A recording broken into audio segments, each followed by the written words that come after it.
Hi friends, পিয়াজ ফ্লেভারে সবাইকে welcome. আজ আমি আপনাদের সামনে একটা নতুন রেসিপি নিয়ে চলে এসেছি, মাছের মাথা দিয়ে মুগের ডাল। একদম অনুষ্ঠান বাড়ির মতো এই মাছের মাথা দিয়ে মুগের ডাল আমি আজ আপনাদের বানিয়ে দেখাবো। তো চলুন তাহলে দেখে নিন কী কী লাগছে এই মাছের মাথা দিয়ে মুগের ডাল বানাতে। এই রেসিপিটি বানানোর জন্য প্রথমেই আপনাদের যেটা করে নিতে হবে, মুগের ডালটা ভেজে নিতে হবে। এখানে 100 গ্রাম মুগ ডাল নিয়েছি। প্রথমেই কখনো মুগ ডালটা ধুয়ে নেবেন না। ধুয়ে নেওয়ার পরে যদি ভাজতে যান তাহলে টেস্টটা ভালো আসে না। লো ফ্লেমে 5 থেকে 6 মিনিট ভেজে নেবেন। যখন দেখবেন লাল লাল হয়ে এসেছে তখনই ভাববেন এটা পারফেক্টলি ভাজা হয়ে গেছে। খুব বেশি আপনারা ভাজবেন না, একটু লাল লাল হলে আপনাদের তুলে নিতে হবে। তারপর ডাল ঠান্ডা হয়ে গেলে ডালটা একবার ধুলেই ইনাফ। ডাল বারবার ধুলে ডালের ভাজা গন্ধ চলে যাবে, তাই একবার ভালো করে ধুয়ে নিলেই হবে। তারপর ধুয়ে রাখা মুগের ডালটা সিদ্ধ করে নিতে হবে। তার জন্য কড়াইতে পরিমাণ মতন জল দিয়ে নিয়েছি, তাতে অল্প পরিমাণে নুন দিয়ে দিয়েছি আর ধুয়ে রাখা ডালটাও দিয়ে দিলাম। আর দিলাম অল্প পরিমাণে হলুদ, আর তার সাথে অল্প তেলও দিয়ে দিয়েছি।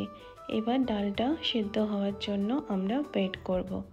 এখানে মাছের মাথা দিয়ে মুগের ডাল বানানোর জন্য রুই মাছের মাথাকে নুন হলুদ মাখিয়ে রেখেছি, আর ডালও সিদ্ধ করা হয়ে গেছে, তার সাথে টমেটো, পেঁয়াজ আর কাঁচা লঙ্কা। এবার কড়াইতে পরিমাণ মতন সর্ষের তেল নিয়ে নেব আর তেলটা গরম হওয়ার জন্য ওয়েট করব। তেল গরম হয়ে গেলে নুন হলুদ মাখিয়ে রাখা মাছের মাথাগুলোকে লাল করে ভেজে নেব। মাছের মাথাগুলোকে একে একে তেলের মধ্যে দিয়ে দেব আর এপিট ওপিট লাল লাল করে ভেজে নেব। এখানে আমার মাছের মাথাগুলো ভাজা হয়ে গেছে। এবার এই ভাজা মাছগুলোকে অন্য পাত্রে তুলে এক সাইডে রেখে দেব। এইবার এই মাছ ভাজার তেলের মধ্যেই ফোড়ন দেওয়ার পালা। প্রথমেই একটা শুকনো লঙ্কা, দুটো তেজপাতা আর তার সাথে গোটা জিরে আর গোটা গরম মশলা দিয়ে দিলাম। ফোড়নটাকে কিছুক্ষণ নেড়ে ছেড়ে যখন ফোড়ন থেকে সুন্দর সুগন্ধ বের হবে সেই সময় কেটে রাখা পেঁয়াজ দিয়ে দেব আর পেঁয়াজকে গোল্ডেন ব্রাউন হওয়া পর্যন্ত ভেজে নেব। পেঁয়াজের কালার তাড়াতাড়ি আনার জন্য এই সময় পরিমাণ মতো নুন দিয়ে দিলাম।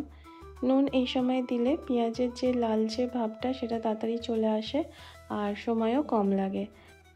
কিছুক্ষণ নাড়াচাড়ার পর পেঁয়াজের কালার যখন গোল্ডেন ব্রাউন হয়ে আসবে তখন আদা রসুন বাটা দিয়ে দেব, আর আদা রসুন বাটাকেও পেঁয়াজের সাথে ভালোভাবে নেড়ে ঝেড়ে নেব, যাতে আদা রসুন বাটার যে স্ট্রং গন্ধটা থাকে সেটা চলে যায়।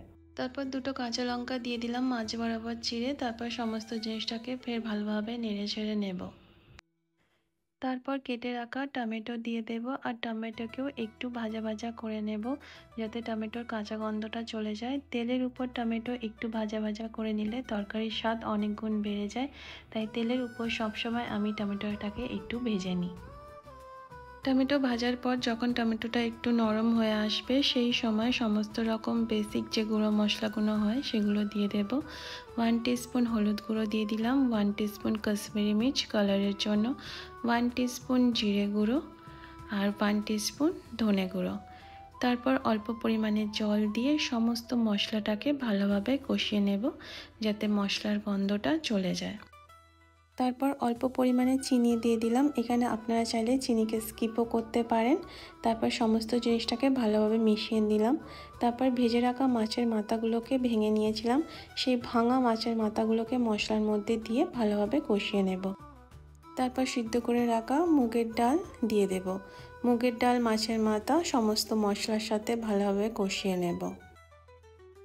তারপর ভালোভাবে কষিয়ে নেওয়ার পর উষ্ণ গরম জল দিয়ে দেব। যে যেমন ডালের ঘনত্ব রাখতে চাইবেন সেই হিসাবে জল দেবেন।